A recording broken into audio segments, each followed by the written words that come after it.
Hey Liam, do you ever think about where you see yourself in the next few years? All the time, Clara. I have so many hopes and aspirations, but sometimes it's hard to know where to start. I feel the same. Life moves fast, and there's so much I want to do. What's one big hope you have? I really hope to start my own business one day. Maybe something related to eco-friendly products or technology. I want to create something that helps people and the planet. That's a great goal. I hope to travel the world. I want to visit at least 10 countries and learn about different cultures. That's amazing. Is there a place you want to go first? Yes, Japan. I've always loved the culture, the food, and the beautiful nature. And you? Any dream place? I'd love to live in New Zealand for a while. I want to be close to nature and work on creative projects there. Sounds peaceful.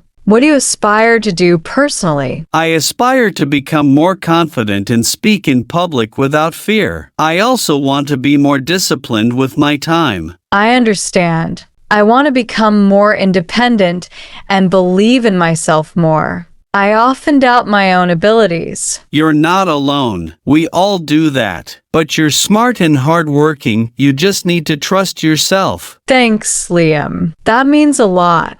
What else do you hope for in the future? I hope to one day have a family and live in a quiet place, maybe by a lake. Nothing too fancy, just peace. That sounds lovely. I hope to publish a book one day, maybe a novel or a book of poems. Wow, I didn't know you wrote poetry. That's amazing. I write in secret, but one day I want to share it with the world. You should. I'd be the first to read it. Do you think about what kind of person you want to be? All the time. I want to be kind, strong, and helpful to others. I want people to remember me as someone who made a difference. That's beautiful, Clara. I want to be someone who inspires others too. Not for fame, but to show that dreams are possible. Exactly. I think sharing our hopes like this makes them feel more real. Totally. Let's promise to keep working on our goals and never give up. Deal. And let's check in with each other to see how we're doing. Sounds like a plan. I believe in you, Clara. And I believe in you, Liam. Let's make our dreams happen.